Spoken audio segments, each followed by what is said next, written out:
Polisi menggeledah sejumlah lokasi di Jakarta dan Bogor terkait 3 kasus dugaan korupsi dan tindak pidana pencucian uang. Di lokasi penggeledahan Sentul, polisi menemukan berangkas tersembunyi, jutaan mata uang asing, serta emas batangan seberat 74 kg. Kebakaran di TPA Jatiwaringin kembali mengingat persoalan tata kelola sampah tanah air yang belum juga tuntas. Di tengah peningkatnya timbunan sampah, sejumlah TPA masih beroperasi dengan sistem yang rentan, memicu pencemaran dan kebakaran. Kebijakan penataan guru non-ASN memunculkan berbagai kekhawatiran di kalangan guru honorer. Para guru meminta kepastian nasib dan percepatan pengangkatan ASN demi kesejahteraan dan kualitas pembelajaran. Halo saudara, selamat datang di program 60 Menit Special Report. Membuka mata, mengungkap fenomena. Bersama saya, Beriman Atedaya. Kita simak sorotan pertama. Polisi menggeledah sejumlah lokasi di Jakarta dan Bogor terkait 3 kasus dugaan korupsi dan tindak pidana pencucian uang atau TPPU.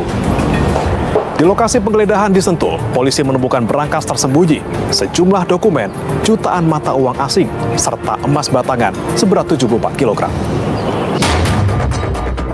Pejabat-pejabat militer dan polisi introspeksi, saudara adalah milik rakyat.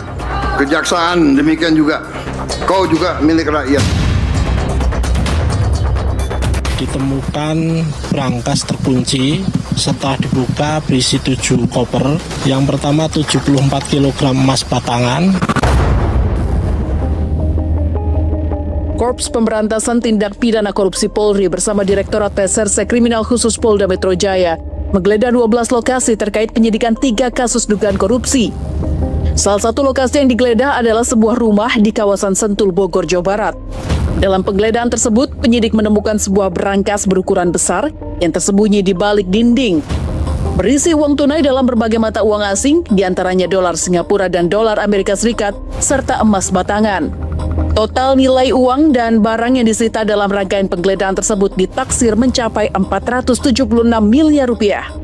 Akan hasil penggeledahan, rumah di Parahyangan, Golf 2 nomor 2, Bogor, ditemukan berangkas terkunci, setelah dibuka berisi 7 koper. Yang pertama 74 kg emas batangan, kemudian 4.767.300 USD, kemudian 14.083.800 SGD, kemudian 100 juta rupiah. Estimasi total dalam rupiah senilai 476 miliar. Kemudian kita juga telah melakukan penyitaan beberapa dokumen-dokumen termasuk handphone, kemudian beberapa foto keluarga yang diduga pemilik rumah dan pemilik barang dalam berangkas. Selanjutnya barang bukti akan kita lakukan penyitaan. Nama Jampitsus Febri Adriansyah turut mengemuka pasca penggeledahan rumah di Sentul. Kendati telah menyita sejumlah foto-foto keluarga, polisi masih belum mau membuka identitas pemilik rumah tersebut. Tapi itu foto Febri Adriansyah benar Pak, keluarganya Pak? Tunggu dulu.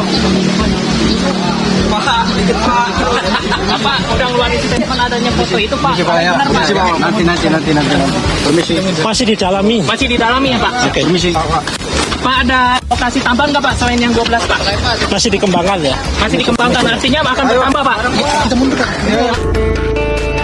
Sebelum penggeledahan di Bogor, penyidik lebih dahulu menggeledah kafe bernama The Clan di Cipete Raya, Jakarta Selatan.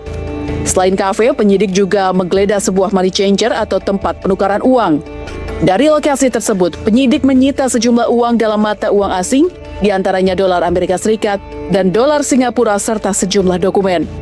Kalau money changer ini terkait tentang dugaan tindak pidana pencucian uang, artinya money launderingnya dengan menggunakan sarana dan fasilitas dari money changer. Ini masih dugaan. Tadi kami sampaikan kembali bahwa ada 3 objek perkara. Yang pertama tentang blackout yang terjadi di PLN tentang batubara. Yang kedua tentang Asabri. Yang ketiga tentang Krakatau Steel. Pasca penggeledahan polisi di sejumlah titik terkait 3 kasus korupsi, Jaksa Agung Muda Tindak Pidana Khusus Febri Adriansyah mengakui rumah yang digeledah di Sentul adalah rumah Jampitsus. Sementara terkait uang dan emas yang ditemukan, Febri menyebut ada pemiliknya. Febri juga membantah kepemilikan kafe dan money changer di Cipete yang digeledah polisi. Tentang rumah Sentul, itu memang rumah pribadi Jampitsus yang sudah sejak lama.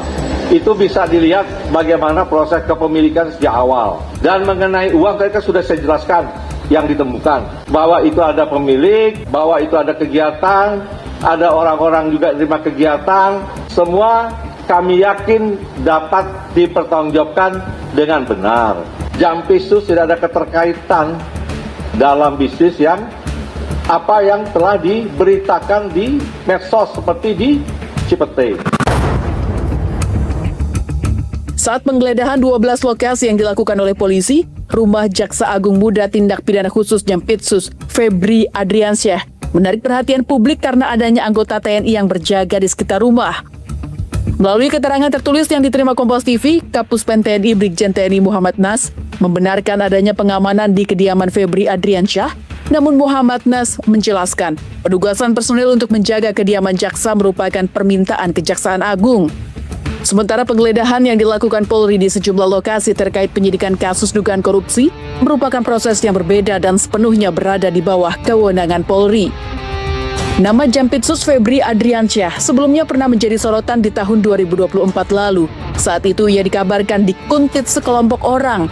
Tim polisi militer kemudian menangkap seorang penguntit yang ternyata merupakan anggota Densus 88. Di bulan yang sama, Koalisi Sipil Selamatkan Tambang melaporkan Febri atas kasus dugaan tindak penyimpangan dalam pelaksanaan lelang saham rampasan kasus korupsi Jiwasraya. Tahun 2025, Febri dilaporkan Koalisi Sipil Masyarakat Anti Korupsi ke KPK atas dugaan tindak pidana korupsi Jiwasraya, perkara suap Ronald Tanur dengan Zarof Rikar, penyalahgunaan kewenangan tata niaga batubara di Kalimantan Timur dan TPPU. Terbaru, Sabtu dini hari Kejaksaan Agung secara resmi menerima pengunduran diri Febri Adriansyah dari jabatannya sebagai Jaksa Agung Muda Tindak Pidana Khusus atau Jampitsus. Kepala Pusat Penerangan Hukum Kejagung, Anang Supriyatna, menyampaikan keputusan pengunduran diri Febri Adriansyah merupakan langkah untuk menjaga integritas, objektivitas, dan netralitas lembaga seiring adanya proses penegakan hukum. Pada hari ini, Sabtu 11 Juli 2026, Bapak Jaksa Agung telah menerima pengunduran diri Bapak Febri Adriansyah dari jabatannya sebagai Jaksa Agung Muda Tindak Pidana Khusus. Keputusan tersebut merupakan bentuk untuk menjaga integritas, objektivitas, dan netralitas proses penegakan hukum seiring adanya proses hukum yang sedang dilakukan oleh penyidik Kepolisian Negara Republik Indonesia. Kejaksaan Agung menghormati keputusan tersebut dan memastikan seluruh tugas, fungsi, serta penanganan perkara di lingkungan Jaksa Agung Muda Tindak Pidana Khusus dapat berjalan dengan normal dan sesuai dengan mekanisme yang berlaku. Kejaksaan Agung mengajak semua pihak untuk menghormati proses hukum yang sedang berjalan dan tetap menjunjung tinggi asas praduga tak bersalah.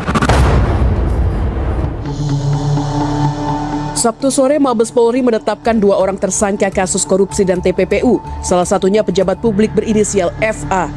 Kita telah melaksanakan gelar perkara dan berdasarkan gelar perkara kita telah menetapkan 2 tersangka saat ini, yaitu saudara DR yang telah diduga melakukan tindak pidana pencucian uang yang diduga berasal dari tindak pidana korupsi.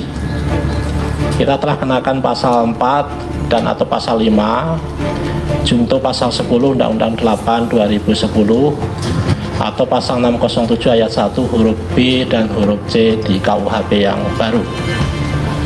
Kemudian kita juga telah menetapkan saudara FA dalam perkara dugaan tindak pidana korupsi dan atau tindak pidana pencucian uang dalam proses penanganan hukum oleh pegawai negeri atau oknum penyelenggara negara dalam perkara PT Asabri dan atau tindak pidana korupsi lainnya sebagaimana dimaksud pasal 12 huruf E kecil.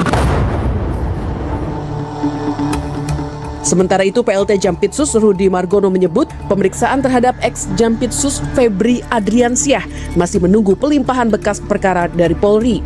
Yang lebih penting adalah sinergi.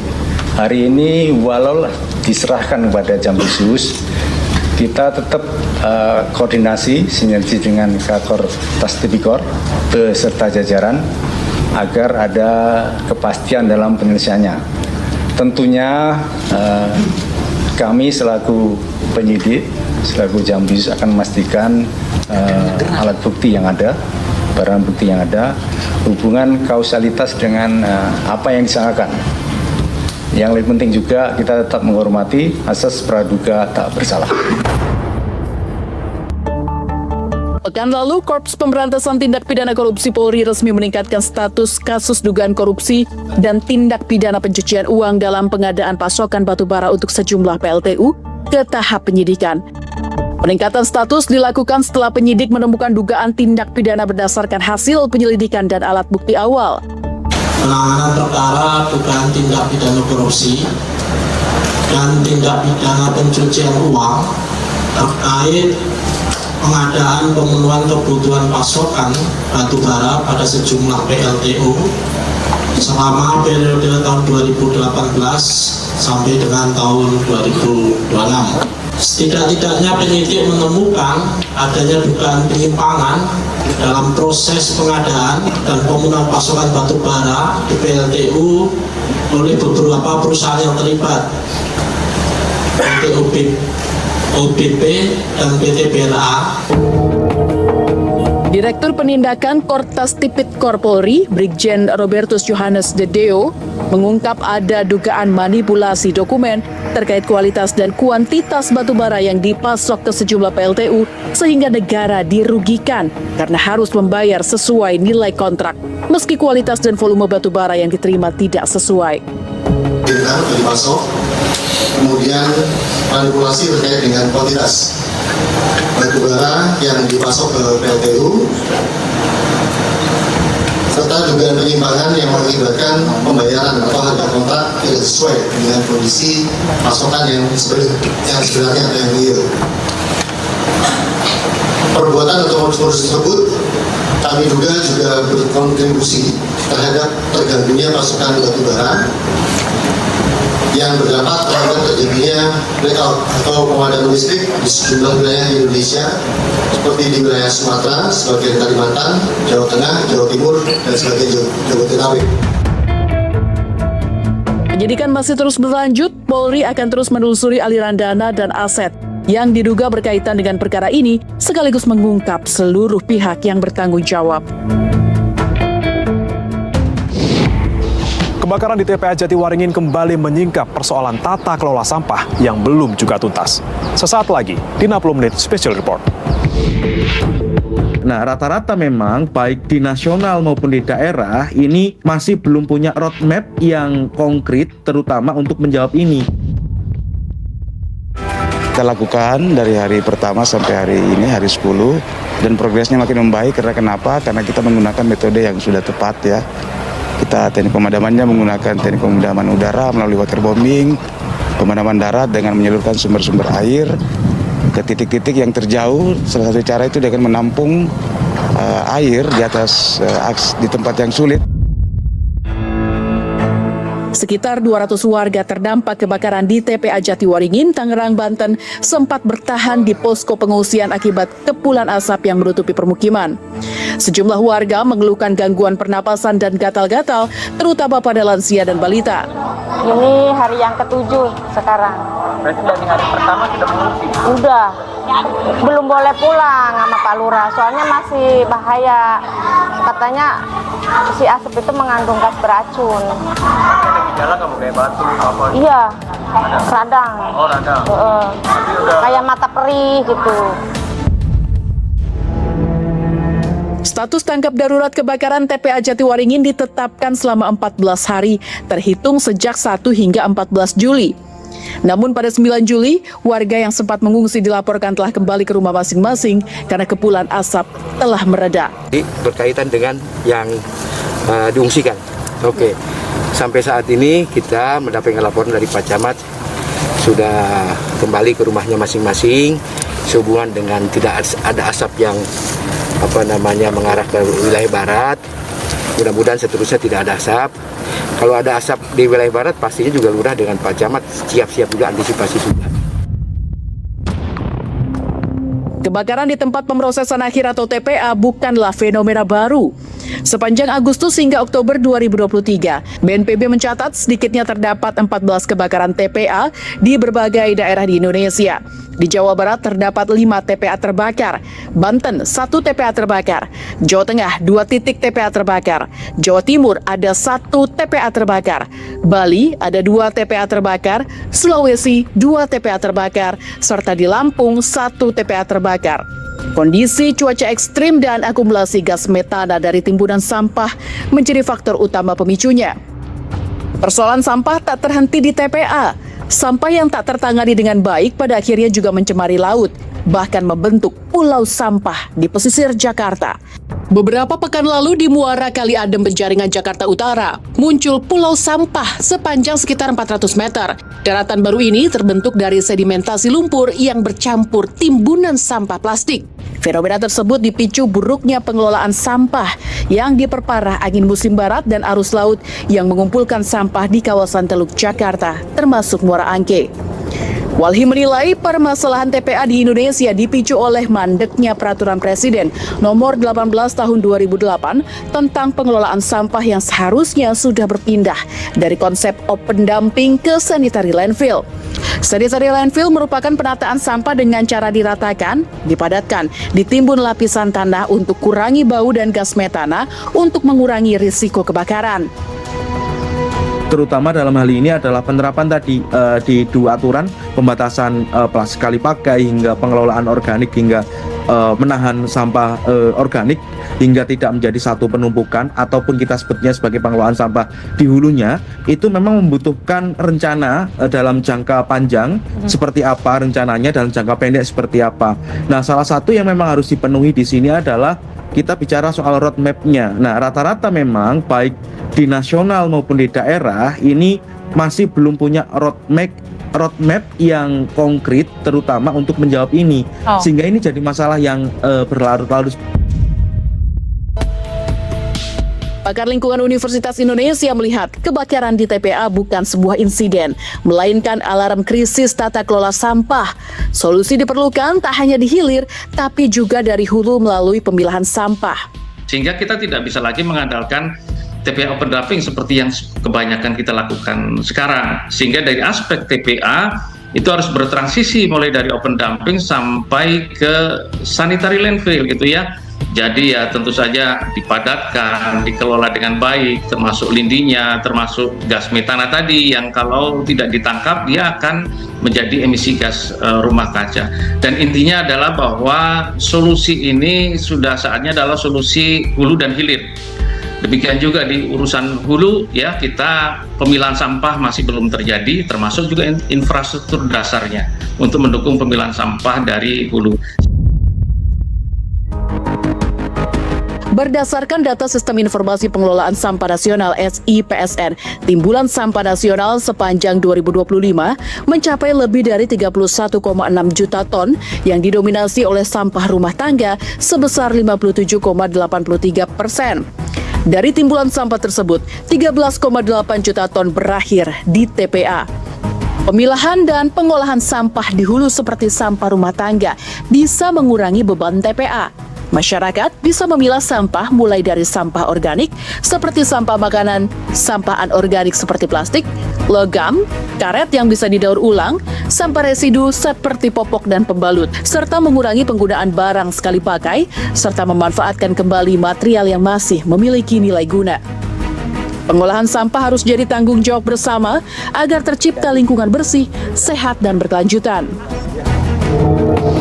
Penataan guru non-ASN memicu kekhawatiran bagi guru honorer yang menuntut kepastian status. Selengkapnya sesaat lagi di 60 Menit Special Report. Tapi yang kemudian kita bahas adalah konstitusionalitas anggaran MBG yang ditempatkan pada anggaran pendidikan. Kebijakan penataan guru non-ASN memunculkan berbagai kekhawatiran di kalangan guru honorer. Para guru meminta kepastian nasib dan percepatan pengangkatan ASN demi kesejahteraan dan kualitas pembelajaran. Berikut penelusuran jurnalis Kompas TV, Argan Anjani. Kita ingin guru-guru kita terjamin kesejahteraannya. Masa depan suatu bangsa ditentukan oleh kualitas pendidikan. Nah, karena ini bukan primary services to education, maka saya memahami ini sebagai secondary services to education. Tapi yang kemudian kita bahas adalah konstitusionalitas anggaran MBG yang ditempatkan pada anggaran pendidikan. Pemotongan tunjangan, anggaran pendidikan berkurang, beban kerja meningkat, ketimpangan kebijakan, dampak psikologi. Apa yang dikatakan oleh guru? Saya ragu melanjutkan karir sebagai guru. Di tengah tuntutan untuk mencerdaskan generasi bangsa, masih banyak guru honorer yang hidup dalam ketidakpastian. Mengajar bukan sekadar pekerjaan, melainkan panggilan jiwa. Lalu, kemana arah masa depan guru honorer?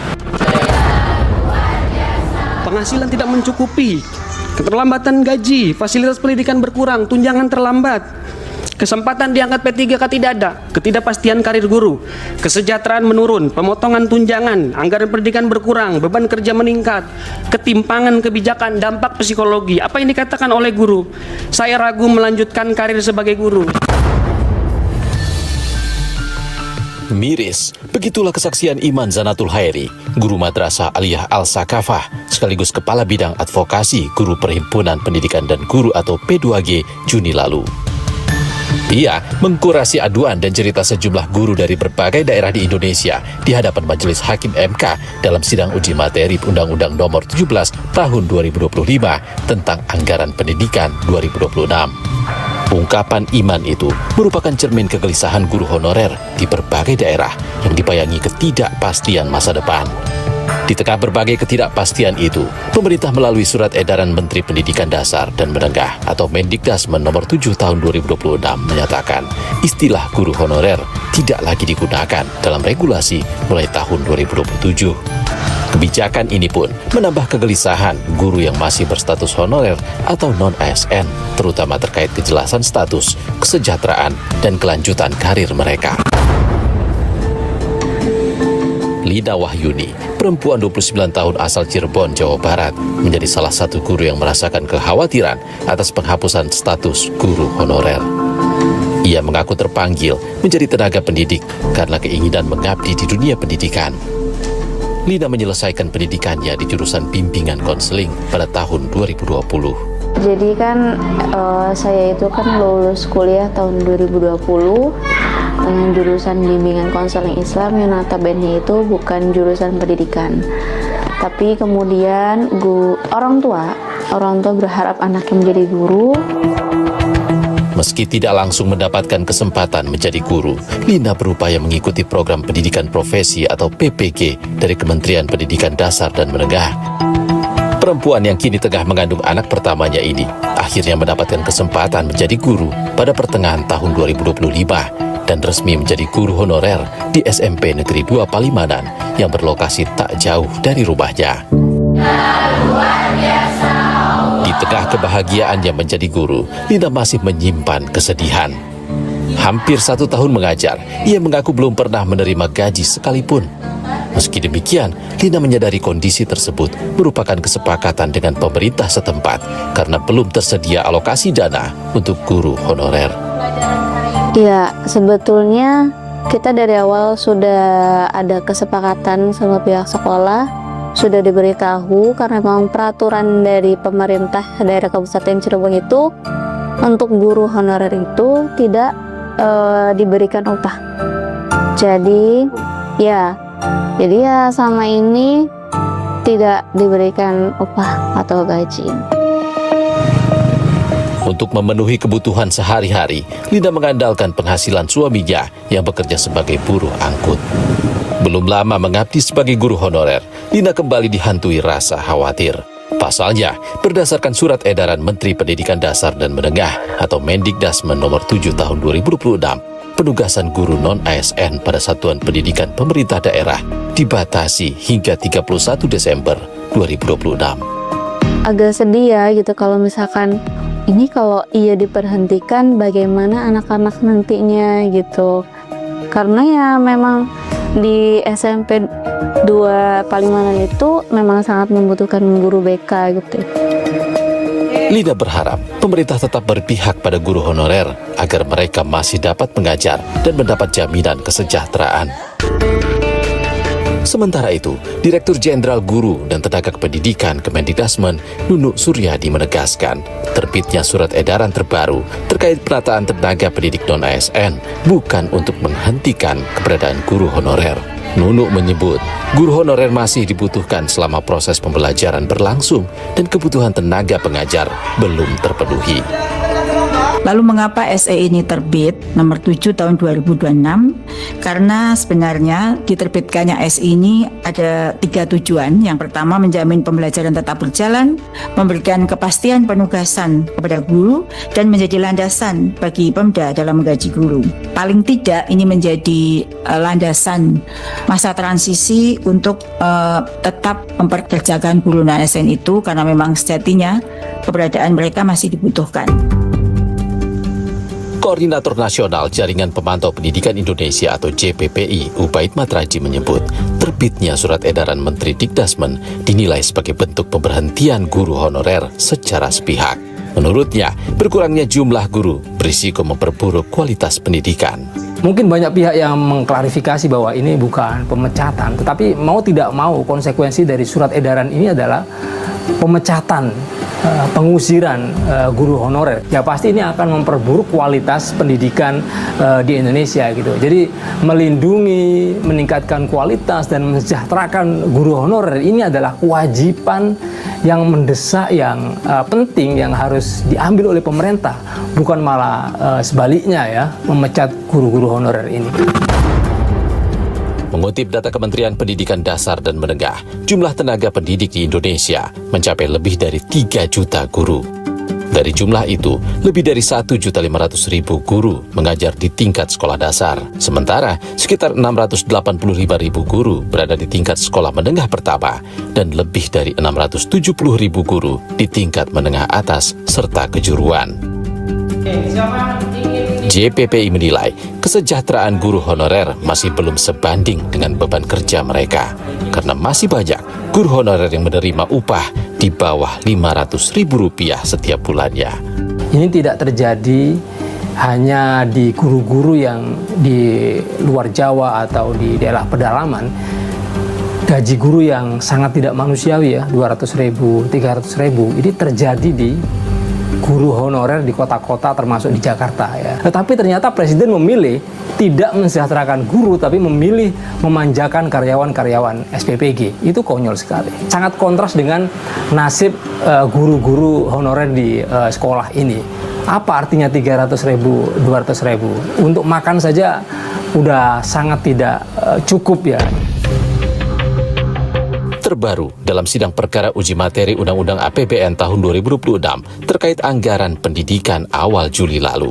Majelis Hakim MK menyoroti ketimpangan prioritas anggaran di tengah fakta lapangan mengenai kondisi ekonomi tenaga pendidik yang masih memprihatinkan. Nah, karena ini bukan primary services to education, maka saya memahami ini sebagai secondary services to education, ya, lebih ke sana. Pertanyaan klasiknya kemudian, ya, apakah kemudian katakanlah kita tidak mempersoalkan konstitusionalitas MBG-nya, ya, tapi yang kemudian kita bahas adalah konstitusionalitas anggaran MBG yang ditempatkan pada anggaran pendidikan, sebuah program yang statusnya adalah secondary, ya, to secondary services to education, ya, itu dipenuhi, sementara yang primary services itu masih banyak yang belum dipenuhi. Kenapa belum dipenuhi? Karena memang kemampuan fiskal pemerintah itu bukannya tidak terbatas, tapi terbatas. Apakah ini kemudian masih bisa dikatakan konstitusional? bahwa parameter dikatakan konstitusional, program tidak menggantikan, mengurangi atau mengorbankan komponen utama pendidikan. Itu harus dibaca sebagai bagian dari konstitusionalisme substansial. Artinya bahwa kewajiban negara menyediakan anggaran pendidikan sekurang-kurangnya 20% ini tidak boleh dipahami semata-mata sebagai kewajiban angka atau formalitas fiskal. Nah, dalam kerangka konstitusionalisme substansial ini, MBG ini tidak dapat diposisikan sebagai pengganti atau pengkurang komponen utama pendidikan. Posisi konstitusionalnya adalah sebagai program pendukung yang melengkapi ekosistem pendidikan. Wakil Ketua DPR RI Cucun Ahmad Syamsur Rijal meminta pemerintah menghentikan perekrutan guru honorer baru sebelum memberikan kepastian status guru pegawai pemerintah dengan perjanjian kerja atau P3K paruh waktu. Nasib guru honorer kini menjadi bagian penting dalam arah kebijakan pendidikan nasional. Publik menanti langkah nyata pemerintah memastikan transisi berjalan adil dan menjamin kepastian guru di seluruh Indonesia. Di tengah transisi penataan tenaga pendidik, guru non-ASN masih diliputi ketidakpastian. Informasinya usai jeda. Emang mau ngajar, kata beliau gitu. Iya Pak, dengan gaji 250.000 katanya. Nggak apa-apa Pak, kata saya gitu. Yang penting saya ijazah saya bisa dipergunakan dan saya pengen jadi guru, saya gitu.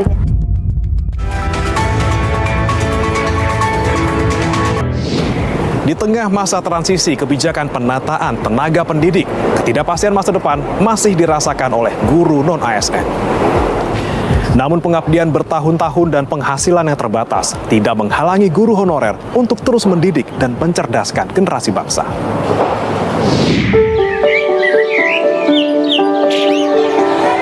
Pengabdian bertahun-tahun dengan status honorer dan penghasilan terbatas tidak membuat para guru berhenti mendidik siswa demi mencerdaskan generasi bangsa.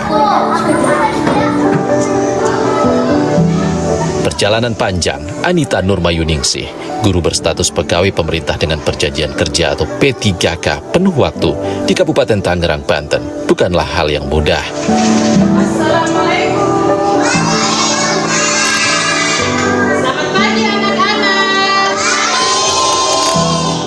Sebelum menjadi guru, Anita pernah bekerja sebagai buruh pabrik di dekat rumahnya dengan mengandalkan ijazah SMA.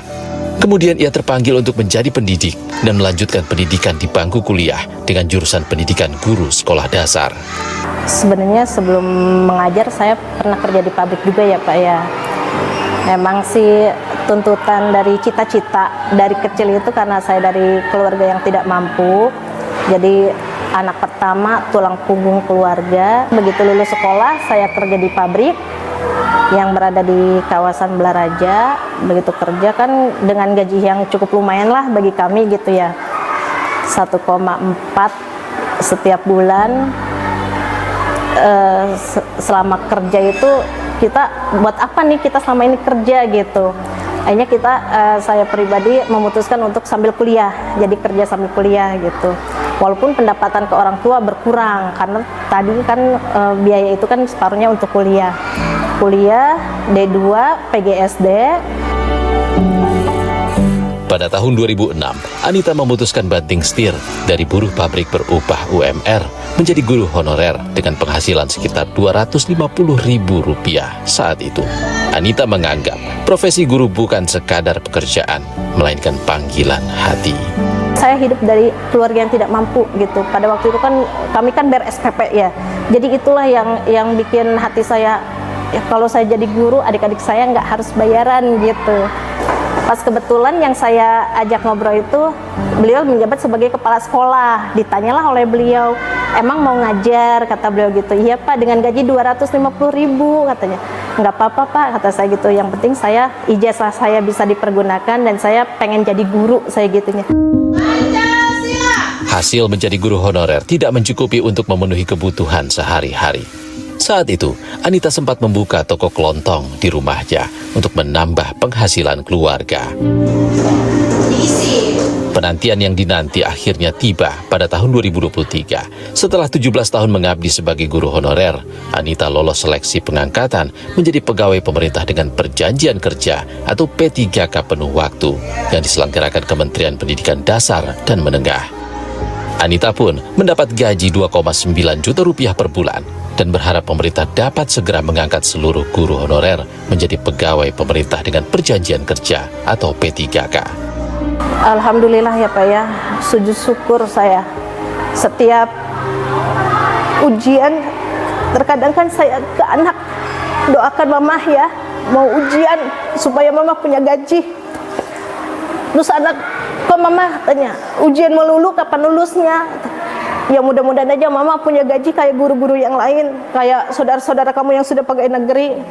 Kan selama ini kan gaji mama cuma sekian. Doakan mama ya mudah-mudahan mama lulus, mudah-mudahan mama punya gaji. Cuma kan saya memberi ke anak juga bukan PNS ya, cuma punya gaji aja gitu ya. Mudah-mudahan mama punya gaji, ya kamu mau apa aja mama penuhi. Ya mudah-mudahan aja pemerintah membuka hatinya untuk mengangkat teman-teman saya, teman-teman kita semua, rekan-rekan saya yang masih di luar sana yang belum berstatus P3K. Dalam rapat bersama Komisi 10 di Gedung DPR RI pada 19 Mei, Kementerian Pendidikan Dasar dan Menengah menyampaikan, terbitnya Surat Edaran Menteri Dikdasmen Nomor 7 Tahun 2026 juga menjamin peningkatan kualitas tenaga pendidik, baik guru yang sudah terdaftar di data pokok pendidikan maupun yang masih berstatus non-ASN. Pemerintah juga berkomitmen memberikan dukungan bagi guru non-ASN yang belum memiliki sertifikat pendidik melalui program-program strategis. Guru yang belum S1 juga yang terdata di Dapodik jumlahnya 34.240. Inilah yang nanti akan diberikan bantuan biaya untuk pendidikan untuk menuntaskan kualifikasi S1 di 4-nya dengan kebijakan yang sekarang sedang diimplementasikan, yaitu PKA atau peningkatan kualifikasi akademik S1 di 4 dengan skema rekognisi pengalaman lampau.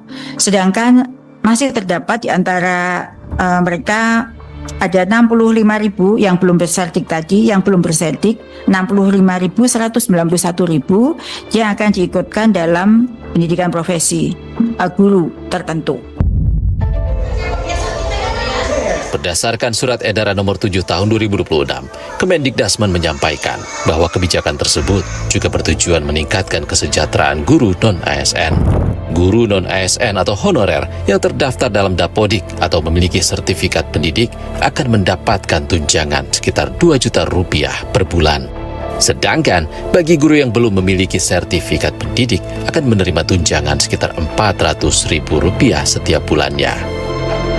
Di sisi lain, dalam rapat kerja bersama Komisi 8 DPR RI 30 Juni lalu, Menteri Agama Nasaruddin Umar menyebut pemerintah menyiapkan 2 skema untuk menyelesaikan persoalan guru non-ASN di lingkungan Kementerian Agama. Selain mengusulkan pemberian insentif bagi guru yang belum diangkat, pemerintah juga akan memprioritaskan 18.000 guru honorer pada formasi ASN mendatang. Koordinator Nasional Jaringan Pemantau Pendidikan Indonesia Ubaid Matraji menegaskan, pemerintah harus segera memperbaiki kualitas dan distribusi guru secara menyeluruh ke seluruh pelosok Nusantara. Tentu peningkatan kualitas manusia ini harus diperbaiki. Jadi langkah yang paling tepat adalah berapa jumlah guru yang dibutuhkan oleh sekolah-sekolah di Indonesia. Itu harus dihitung ya, kemudian distribusinya bagaimana, apa yang dibiayai oleh APBN, apa yang perlu disupport oleh APBD gitu.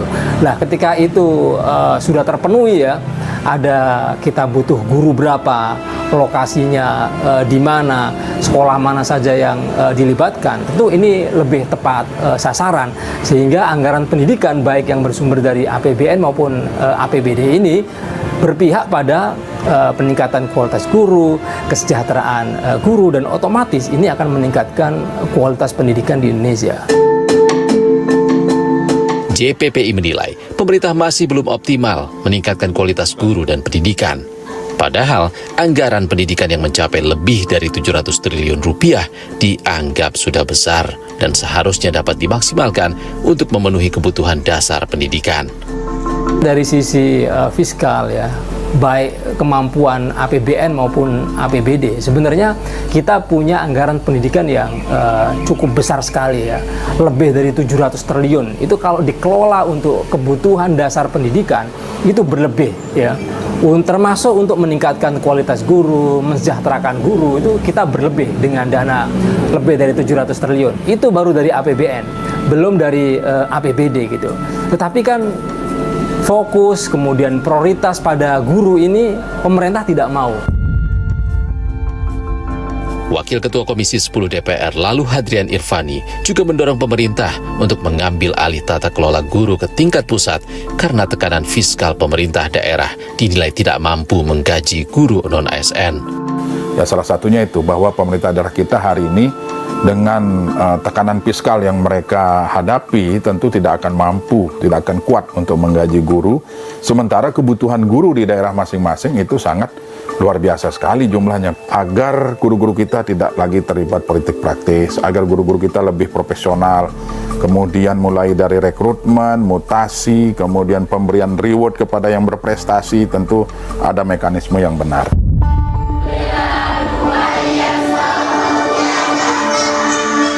Kesejahteraan guru honorer bukan sekadar insentif, melainkan bentuk apresiasi bagi mereka yang masih setia mencerdaskan generasi bangsa di tengah ketidakpastian.